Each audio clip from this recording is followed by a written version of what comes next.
நிலக்கோட்டை ஒன்றியம் அப்பாவுபிள்ளைப்பட்டி காளியம்மன் கோவில் அருகில் 3 லட்சம் ரூபாய் மதிப்பீட்டில் சிமெண்ட் தளம் அமைக்கும் பணியை ஒன்றிய கவுன்சிலர் ராஜதுரை துவக்கி வைத்தார்.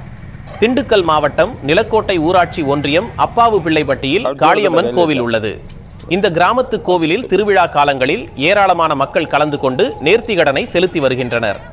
இந்நிலையில் காளியம்மன் கோவிலை சுற்றிலும் அதன் அருகிலும் மண்தரையாக இருப்பதால் பொதுமக்கள் சகதியில் செல்லும் நிலை இருந்து வந்தது.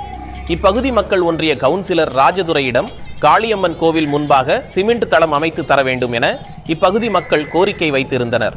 நிலக்கோட்டை ஒன்றிய கவுன்சில் கூட்டத்தின் போது அப்பாவுபிள்ளைப்பட்டியில் சிமெண்ட் தளம் அமைக்க வேண்டும் என கோரிக்கை விடுத்து ஒன்றிய கவுன்சிலர் ராஜதுரை தொடர்ந்து வலியுறுத்தி வந்தார்.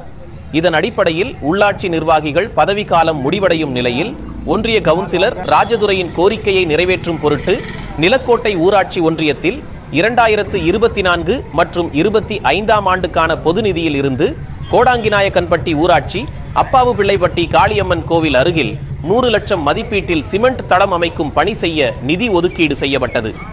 இந்த பணியை அப்பாவுபிள்ளைப்பட்டி ஊர் முதன்மையானவர்கள் முன்னிலையில் ஒன்றிய கவுன்சிலர் பொறியாளர் ராஜதுரை துவங்கி வைத்தார். இந்த நிகழ்ச்சியில் ஊர் நாட்டாமை கருப்பையா, ஊர் தலைவர் ராஜாங்கம், கோவில் பூசாரி கருப்பையா, மூர்த்தி, வேல்முருகன், சரவணன் மற்றும் ஊர் பொதுமக்கள் கலந்து கொண்டனர். நமது பகுதி செய்திகளை முழுமையாக அறிந்து கொள்ள உங்கள் சாணக்கியன் செய்தி சேனலை சப்ஸ்கிரைப் செய்து கொள்ளுங்கள். நன்றி.